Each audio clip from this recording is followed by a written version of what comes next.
முதலில் திரு பொன்ராஜ், தற்போதைய சூழல்ல 2026 சட்டமன்ற தேர்தல், இதற்காக கூட்டணி அமைக்கிறதுக்கு யாரெல்லாம் காத்துட்டு இருக்காங்க, யாரெல்லாம் காக்க வைக்கப்பட்டு இருக்காங்கன்னு நினைக்கிறீங்க?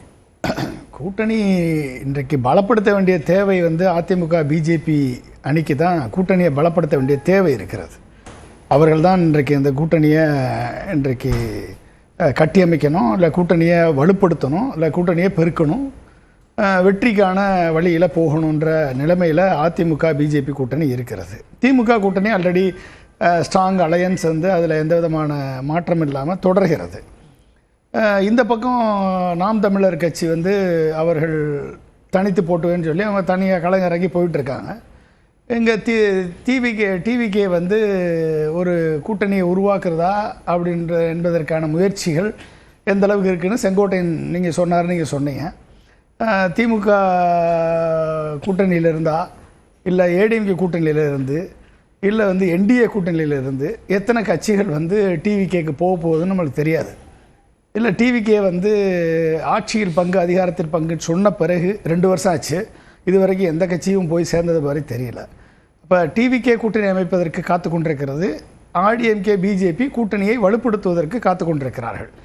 இதுதான் இன்னைக்கு இருக்கக்கூடிய நிலைமை. இப்போ தேசிய ஜனநாயக கூட்டணியிலேயே எந்த கட்சிகள் சேருவாங்க, அதில் யார் வெயிட் பண்ணுறாங்க, இல்லை வெயிட் பண்ண வைக்கப்பட்டிருக்காங்களா அப்படின்ற கேள்விகள் வருது. இப்போ ஓபிஎஸ்ஓ அல்லது டிடிவியோ இதில் முடிவெடுக்க வேண்டியது யார்? இவர்கள் பக்கமா அல்லது அதிமுகவோ பாஜக பக்கம் இருக்கா?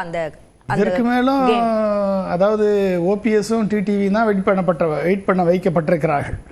இவர்கள் இதற்கு மேலும் முடிவெடுக்காமல் இருந்தால் அவர்கள் தங்கள் முக இழப்பார்களை ஒழிய அதனால் எந்த விதமான பலனும் வரப்போவதில்லை. எடப்பாடியை பொறுத்த வரைக்கும் அவர் தெளிவாக இருக்கார், நாங்கள் வெற்றி பெறுவோம் என்று தெளிவாக இருக்கார். அவர் 23% + 18%, 41% ஆல்ரெடி இருக்குன்னு அவர் நினச்சிட்டு இருக்காரு. அதில் ஓபிஎஸ் இல்லை, டிடிவி இல்லை, பாமக இல்லை என்பது இன்றைக்கி கள யதார்த்தம். அண்ணாமலையும் இல்லை என்பது கள யதார்த்தம். அதான் இன்னைக்கு களதார்த்தம். அப்படி இல்லை, இப்போ காக்க வைக்கப்பட்டிருக்காங்க அப்படின்னு நீங்க சொல்றீங்க. ஆனா தொகுதி பங்கீடு இப்படியான இடங்கள், இத்தனை இடங்கள் அப்படின்ற தகவல் சொல்லப்படுது. ஆனா அது வதந்தின்னு இவர் மறுக்கிறார். அப்போ அவ காக்க வைக்கப்பட்டிருக்காரு அப்படின்னு சொல்றது சரியா இருக்கா? அது வதந்தின்னு இவங்க மறுக்கலாம். மெசேஜ் கம்யூனிகேட்டட், அவ்வளோதான். Message is inform. வந்தால் ஒரு 3 சீட்டு கிடைக்கும், இல்லை 4 சீட்டு கிடைக்கும். கூட்டணியில் வேணால், என்டிஏ கூட்டணியில் வேணால் நீங்கள் ஜாயின் பண்ணிக்கோங்க, அவ்வளோதான் கிடைக்கும். இதுக்கு மேலே எதிர்பார்க்க முடியாது. ஜெயிக்காதும் உங்கள் விருப்பம். இதுதான் இபிஎஸ் கொடுக்குற மெசேஜ். அவர் தெளிவாக இருக்கார். 170 சீட்டில் ஏடிஎம்கே நிற்கும் அப்படின்றத தெளிவாக இருக்கார். நின்னா தான் அதிமுக பெரும்பான்மை பலம் பெறும் என்பதில் அவர் தெளிவாக இருக்கார். இதில் பிஜேபி எந்தளவுக்கு பார்கெயின் பண்ணி பிஜேபிக்கான இடங்களை மட்டும் வாங்க போதா, இல்லை என்டிஏவுக்கான இடங்களை வாங்கி பிரித்து உள்ஒதுக்கீடு கொடுக்க போதான்றது தெரியாது நம்மளுக்கு. அது எந்தளவுக்கு எடப்பாடி அவர்கள் ஒற்றுக்கொள்வார் என்பது ஒரு விஷயம். ஃபஸ்ட்டு அப்படியே ஒத்துக்கொண்டாலும் அதுக்குரிய கோஆப்ரேஷன் இருக்குமா? டிடிவியையும் ஓபிஎஸ்ஸையும் ஜெயிக்க வைப்பதற்கு அதிமுக தொண்டர்கள் பாடுபடுவார்களா? இது ஒரு கேள்வி. இல்லை டிடிவியும் ஓபிஎஸும் சேர்ந்து இபிஎஸ்ஸை ஜெயிக்க வைப்பதற்கு பாடுபடுவார்களா? இது அனதர் கேள்வி.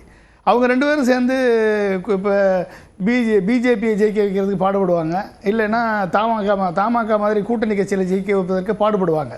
யார்? டிடிவியும் ஓபிஎஸும். ஆனால் அவர்களுக்கும் இபிஎஸ்ஸுக்கும் இவங்களுக்கும் என்ன மாதிரியான ஒரு கொஹசிவ்னஸ், ஒரு இது வரும்னு தெரியாது நம்மளுக்கு. ஏன்னா இவங்களை ஜெயிக்க வச்சா நம்மளுக்கு பின்னால் பாதிப்பு வரும், இவங்க இப்போ சார்ந்து நிற்க வேண்டிய சூழல் வந்துடும், அதனால இவங்க தோற்கடிக்கப்படணும்னு இவங்க நினைப்பாங்க. இவரை எவ்வளோ தூரம் சீட்டை குறைக்கணும்னு இவங்க நினைப்பாங்க. ஸோ அப்படிங்கும்போது அது பொருந்தா கூட்டணியாக தான் வெளியே அது சேர்ற கூட்டணி மாதிரியான ஜெல்லிங் இல்லை. இன்னும் கெமிஸ்ட்ரி ஒத்து வரல. அதில் அந்த ஒத்து வராத போயிட்டு இன்னும் காத்துக்கிட்டு இருக்காங்களா, அவங்க வெயிட் பண்ணுறாங்களான்னா, ஓபிஎஸ் இன்னும் வெயிட் பண்ணிகிட்டே இருக்க வேண்டியதான். கடைசி வரைக்கும் டிசம்பர் எலெக்ஷன் அனௌன்ஸ் பண்ணுற வரைக்கும் வெயிட் பண்ணிவிட்டு அதுக்கப்புறம் ஏதாவது ஒரு முடிவு எடுப்பார். அப்போ அவருக்கு அந்த மதிப்பு இல்லாமல் போயிடும். அதே மாதிரி டிடிவிக்கும் அதே மாதிரி தான். அந்த they will lose their value, அவ்வளோதான்.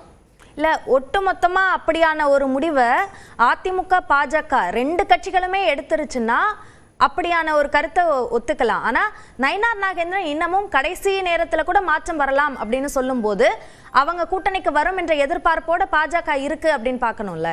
இவங்க ஏதாவது ஒரு முடிவு எடுத்து அதனால ஒரு பாதிப்பு ஏற்படக்கூடாதுன்னு நயினார் நாகேந்திரன் இப்போ ஃபீல் பண்ணலாம்ல.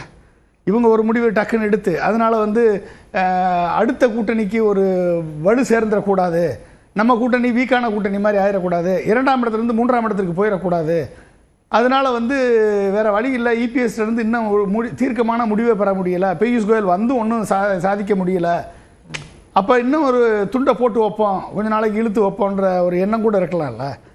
அப்போ நீங்கள் வந்து இவர்கள் ஒரு முடிவெடுக்க விட்டுட்டா அப்போ இவங்களை மக்கள் மத்தியில் என்ன மாதிரி பிரச்சனை, ஓபிஎஸும் டிடிவியும் இவங்க வந்து பிஜேபியை சார்ந்திருக்காங்க, இவங்களால ஒன்றும் நடக்காது, இவங்களை நம்பி பிரயோஜனம் இல்லை என்று அவர்கிட்ட இருக்கக்கூடிய தொண்டர்களை அவர்களை விட்டு போகக்கூடிய நிலைமையை நயனார் நாகேந்திரன் ஏற்படுத்தியிருக்காரு. அப்போ என்ன ஆகும் அப்படின்னா அவங்க தே will lose their own significance. அப்போ அவங்களுடைய வேல்யூ இழப்பாங்க, அவங்களுடைய மதிப்பு இழப்பாங்க, அவங்களுடைய ஓட் பேங்க் இழப்பாங்க. இதெல்லாம் இழப்பதற்கு அவர்கள் ஓபிஎஸும் டிடிவியும் தயாராக இருக்காங்க அப்படின்னா அது அவங்களுடைய சாய்ஸ், நம்ம என்ன பண்ண முடியாது, பண்ண முடியாதுல்ல. இப்போ நீங்கள் இபிஎஸ் வந்து எப்படி ஏற்றுக்குவார்? இப்போ ஓபிஎஸும் டிடிவியும் என்டிஏ கூட்டணிக்கு வந்தால் கண்டிப்பாக அது பலம் தான்.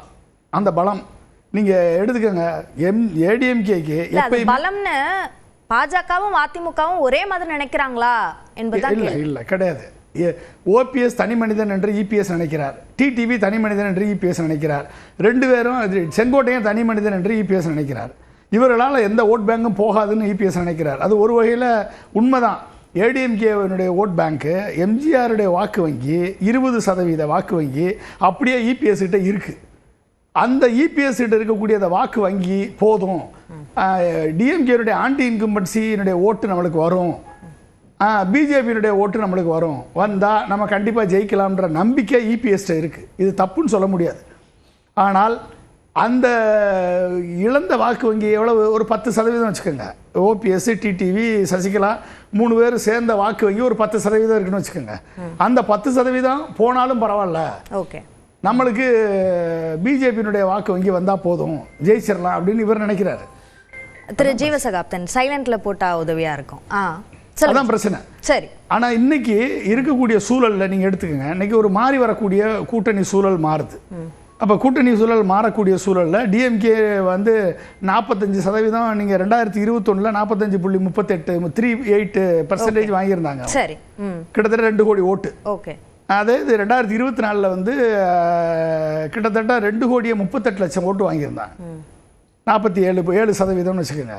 ஏடிஎம்கே 39.71% 2021 எலெக்ஷனில் ஏடிஎம்கே பிஜேபி சேர்ந்தது. ஓகே, கிட்டத்தட்ட 1,84,00,000 வாக்கு வாங்கியிருந்தாங்க. பார்லிமெண்ட்டில் தனியாக வந்து 1 கோடி வாக்கு, பிஜேபி வந்து ஒரு 79 லட்சம் 80 லட்சம் வாக்கு வாங்கியிருந்தாங்க. சரி, நாம் தமிழர் 30 லட்சம் 35 லட்சம் இதில் வாங்கியிருந்தாங்கன்னு வச்சுக்கோங்க. இதுதான் கணக்கு. சரி, நீங்கள் முதல் சுற்று இன்னைக்கு இதுதான் கணக்கு. இந்த கணக்கில் எப்படி மாற்றம் வரப்போகுது, ஓகே, கூட்டணியினால எவ்வளவு பெர்சன்டேஜ் வந்து மாறப்போகுது, ஷிஃப்ட் ஆக போகுது, ஓகே, இதுதான் மேஜர் கேள்வி. ஓகே, இந்த பெர்சன்டேஜ் ஷிஃப்ட் எப்படி நடக்க போகுதுன்றதான் மேஜர் கேள்வி. சரி, ஓகே.